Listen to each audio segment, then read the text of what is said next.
Բարեկամներ, ողջունում եմ ձեզ, սկսում ենք ստատուս կոն։ Այսօր ես ուղիղ տեսակապով հյուրընկալել եմ Սլովակիայի նախկին փոխվարչապետ, Եվրամիությունում Սլովակիայի առաջին հանձնակատար Jan Figelin. Jan, hello.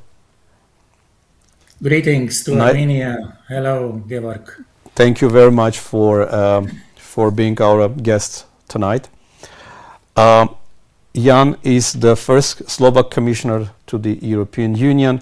He is former Deputy Prime Minister of Slovakia, and currently he is the President of the European Forum for Religious Freedom. Jan is also part of the Forum of Armenian Associations of Europe, which has initiated recently an advocacy group for the protection of the Armenian Apostolic Church and Christianity in Armenia. And very recently they made a statement that was approved by all members of the group. Let me tell you who are part of that group. We have the former Prime Minister of France, François Fillon. We have Romano Prodi, former Prime Minister of Italy. We have Robert Amsterdam, international lawyer. We have Wolfgang Hummel, member of the Berlin Senate. We have John Abner, Director General of Christian Solidarity International Research Fellow. We have Luis Moreno Ocampo, first Chief Prosecutor of the International Criminal Court, and many others. Jan, if you don't mind, I will read the text of your statement for the audience to give them an idea what it is about. Sure. With deep concern, we are witnessing a series of developments taking place in Armenia that constitute a direct challenge to the Armenian Apostolic Church and its spiritual leader, His Holiness Catholicos of all Armenians, Garrigan II. In recent months, actions by the government of the Republic of Armenia have created an atmosphere of hostility and pressure against the Church. High-ranking clergymen, 2 archbishops and 1 bishop, as well as priests, respected philanthropists, and journalists have been detained on fabricated charges. We are witnessing unlawful actions directed against religious freedom and the constitution in Armenia. Particularly alarming are the encroachments against the modesty of Holy Echmiadzin, the spiritual and historical heart of the world's first Christian nation. Taking into account the gravity of these developments, we call upon individuals whose moral authority and public standing can contribute to the protection of the Church's mission, its spiritual leadership, and the fundamental values of Christianity in Armenia and throughout the world to condemn the unlawful steps taken by the authorities of Armenia. First of all, Jan, thank you for this kind of position that your group is taking. And the question is to you, what specifically pushed you and other signatories to issue such a statement? Why did you feel it was necessary to intervene now with this particular statement? Thank you very much for, again, this invitation, and especially for this focus, because I think what's going on in Armenia is very important, not only for the country, but also for the region and Europe, our Europe as a community. Armenia is a democratic, free country. It joined, I think, in 2001, Council of Europe, very important, we say, watchdog of democracy, rule of law, and human rights. This year, Armenian parliament adopted law on future accession to the European Union. Again, something very important for our coexistence, for living together, working together. And that requires some sort of compatibility, like-mindedness, the same level of basic issues, including rule of law, human rights, and protection of human dignity. And I mention it because this is very sensitive. And on the other side, what goes on in Armenia, what you know in details and we see from a distance, is alarming. is really causing a concern because practices, especially against Armenian Church, Apostolic Church, are unacceptable legally, politically, and ethically. And I say it as a man who lived half of life in communist Czechoslovakia, and half of my life I live in freedom, fortunately, thanks God. And the change from totalitarian autocratic regime with a lot of limitations and even persecution of Christians or believers or dissidents was very much connected with faith, because totalitarian state does not like other authorities, foreign authorities. And so our generation and many others have been labeled as traitors, as those who collaborate with foreign powers like Vatican or the Western countries. This was basically not true, but of course, faith means we share with like-minded people all over the world. Faith is the deepest expression of human dignity. And I say it because Christian dissent was the main force against the communist regime in Slovakia, in Poland, even in East Germany or Hungary. And therefore, we achieved so-called spiritual or peaceful revolution in 1989 due to non-violent resistance. So this is good for a country with Christian origin, with Christian culture, even Christian dissent when needed. So for the state, it is important to respect country's culture, identity, and roots. Without that, government or decision makers are cutting the roots, diminishing the cohesion in society, the identity, and overall perspective.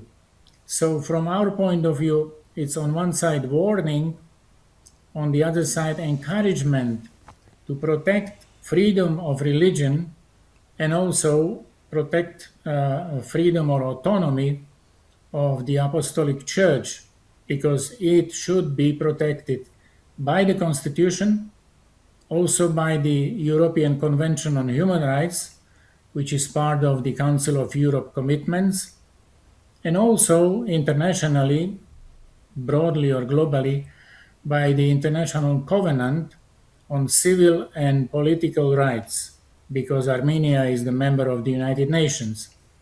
I say these three levels or three important defining documents as a very important framework to build Armenia as credible, democratic, just society and credible partner in building Europe of free, sovereign, and democratic nations. We are concerned that Apostolic Church, under the guise of protection of sovereignty or fight against corruption or state security, attacks top leaders of the Apostolic Church. This was the practice, as I said, in the past under communist regime. This is still visible in many countries where religious freedom is under attack. This is detrimental not only for the church, but for the whole country and for the whole nation.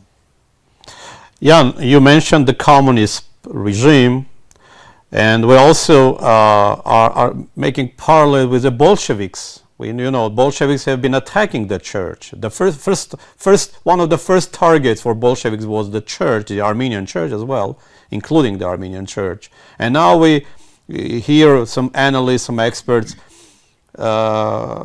make those parallels between the Bolsheviks, and that's why some people call this government neo-Bolshevik government.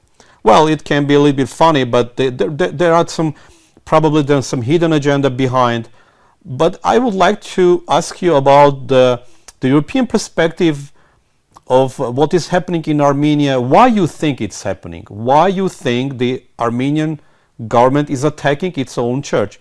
Armenian church is part of our DNA, it's part of our Armenian identity. It's not just a religious institution that we can cherish, of course, like many other institutions, but it was more than religious institution. So why you think, what is your perspective from Europe, that the Armenian government is targeting the church? Maybe you know better than me, as I said, details of your daily realities in Yerevan and in the country. But there is a saying then that when you go to the desert for a long time, like Jews in the biblical times, when 40 years in, then you need another 40 years to get out. In case of Soviet story or history, it is even longer. Walk into desert, and desert is an image of country with bloody rule and ideology instead of religion, and of course a very violent oppression of any opposition. Reality is called gulag, or deportation of nations, to uproot people, especially those who are intellectuals, who know a lot, who remember a lot, who are active. So all that serves to appease any dissent, appease different opinions, but actually it makes country very poor and eliminates any plurality. And democracy is quite opposite, because it invites all to take part on power. Democracy is for people, through people, By people, with people. And therefore, it is important to stop these negative trends. Secondly, as you said very rightly, Apostolic Church in Armenia is part of culture's, nation's DNA, and part of its identity. Identity of Armenia is unimaginable without Armenian crosses, without Armenian ethics and culture, which stems from these old and vital roots. So this is also another very negative, not only image, but tendency towards future, because future, reasonable people say, starts today. But wise people know that future started yesterday, because we don't start from the green meadow, from zero. We have legacy. Our identity is growing generation after generation. And it would be very detrimental to eliminate the role of church from society, from public life, and especially to cut the connection between religious leadership, and grassroots people. According to Armenian constitution, church has right for its autonomy, and it is guaranteed. So acting against the constitution is acting against people and against the country.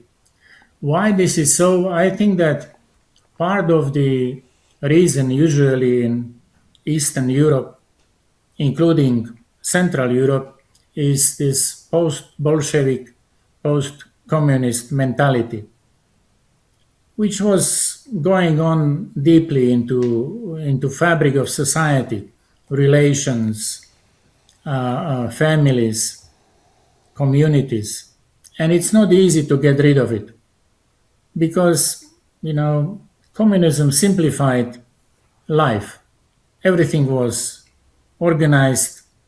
There were so-called rights and so-called duties, but people were not free, which is the base of human dignity.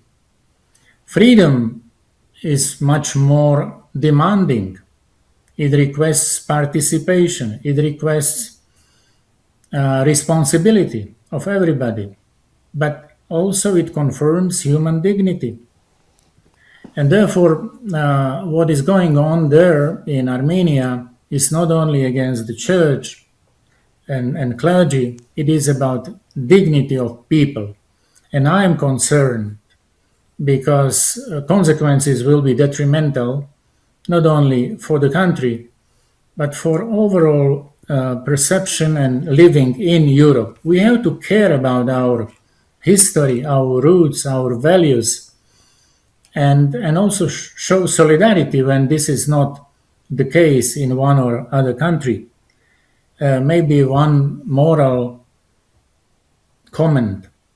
We see a lot of evil. In your region, war in Eastern Europe, in Ukraine, but also ideologies on rise in the West. And what I want to say that evil is influential and even in a way successful because it has many influential and omnipresent, everywhere present allies. And 3 allies are very influential and they are actually siblings. The first one is indifference. If I don't care because it is far away, it's not my cause, it is not my responsibility, indifference. The second sibling is ignorance. If I don't know, if I don't learn, I am not interested. This is ignorance. And the third sibling of evil or ally of evil is a fear, human fear. When I'm afraid to say something, to sign a petition, to stand up and to oppose, because then something may happen to me or there will be a revenge or whatever. Therefore, I call upon you and especially your viewers, your communities, and thank you for this opportunity, that there are also allies of goodness, engagement when I am active, not indifferent. It is education, studying, learning what's going on and what is the truth, what is important in life and in international relations. And the third one is courage, simple but very important human courage to live in freedom. So this is my reflection, and of course I wish you that this lesson is learned and applied for the sake of people in Armenia and of course Apostolic Church. Jan, you mentioned quite interesting dimensions like indifference, ignorance, fear, courage, some things that we have to face, things that we have to have, like courage.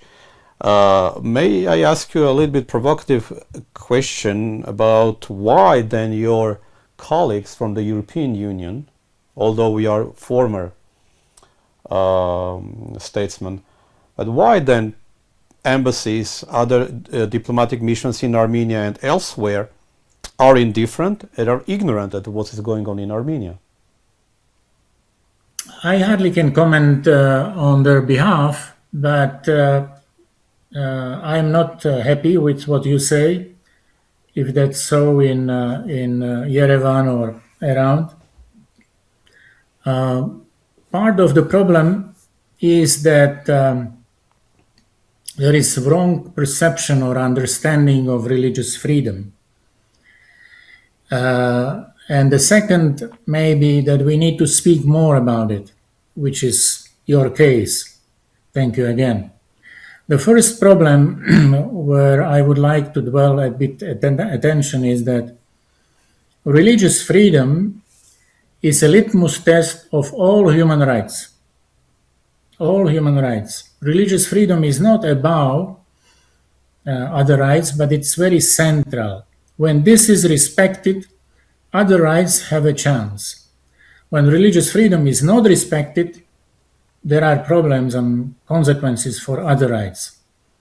Because religious freedom is defined by international law and most of democratic constitutions as freedom of thought, freedom of conscience, and freedom of spirituality, belief, religion.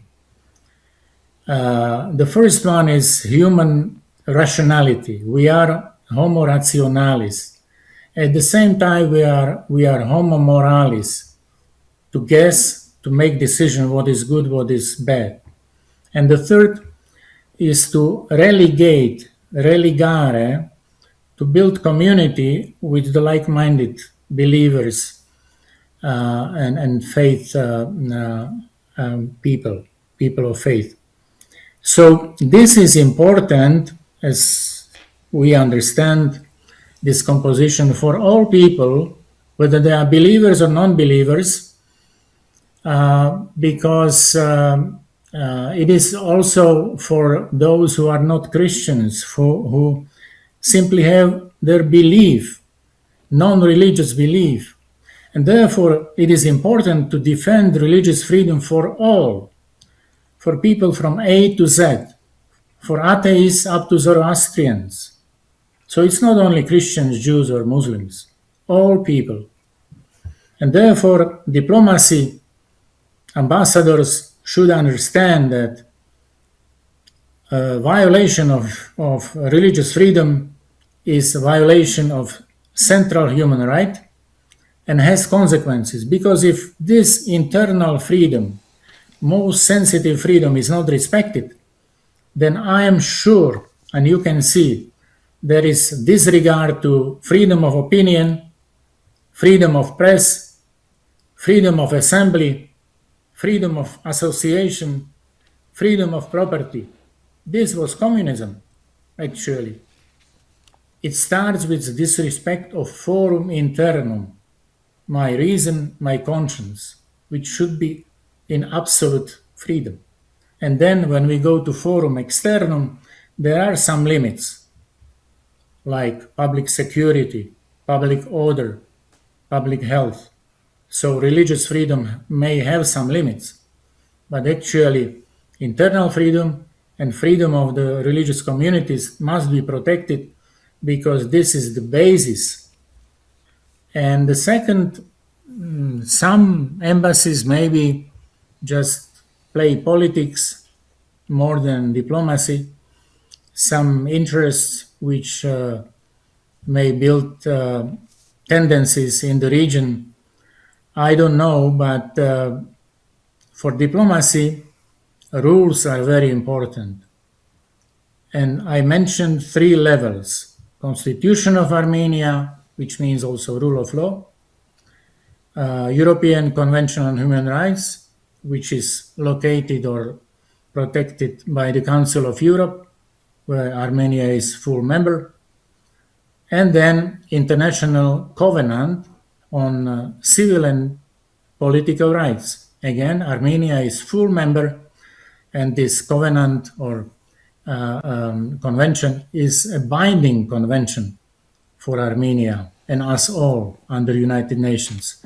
So my appeal goes to all ambassadors in Yerevan and diplomacies around to care about religious freedom, to care about religious autonomy as a part of this freedom, and then, of course, for all human rights and rule of law in Armenia. Jan, and my last question, we have 2-3 minutes to answer, please. Okay. Did you get any feedback after your statement? And what are next steps of the forum regarding this position? I am in close contact with Honorary Consul of Armenia to Slovakia, Ashot Grigorian, Dr. Grigorian, who is quite active. He is actually even chairman of this European Forum of Armenian Associations. So we are often in dialogue, and I get a lot of information I meet Armenian representatives on different international fora, conferences. They have also religious representation nearby in Vienna, in Austria. So what I would like to say is we need to intensify dialogue with Armenia and about Armenia, but for Armenia, which means for its freedom, its identity, its good and common good as Europeans we should embrace and work for, because injustice anywhere means injustice everywhere. These are words of late Martin Luther King. The other message which I like from him, from the man who was assassinated, but his message against segregation was winning in the United States. He said, "We would get you on our side and our victory would double."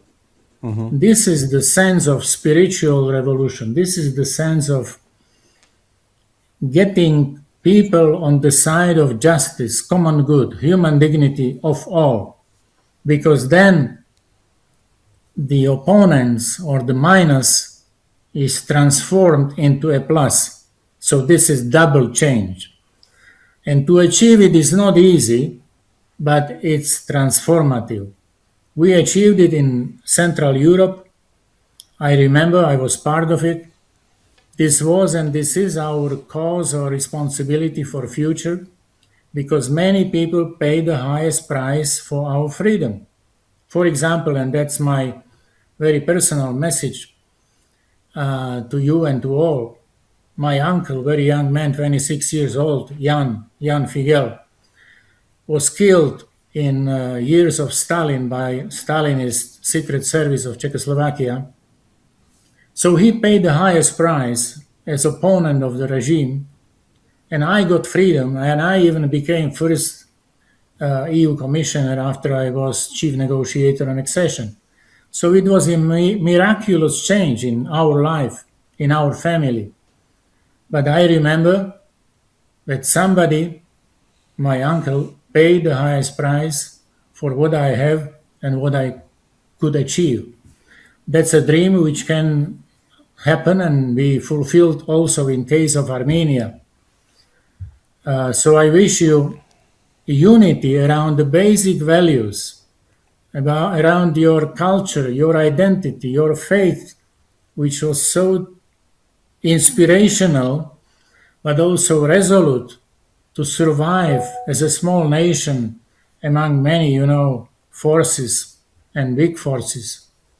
So stick to this wisdom, serve the truth, because you will be free only under truth, and truth will serve the country in these critical moments.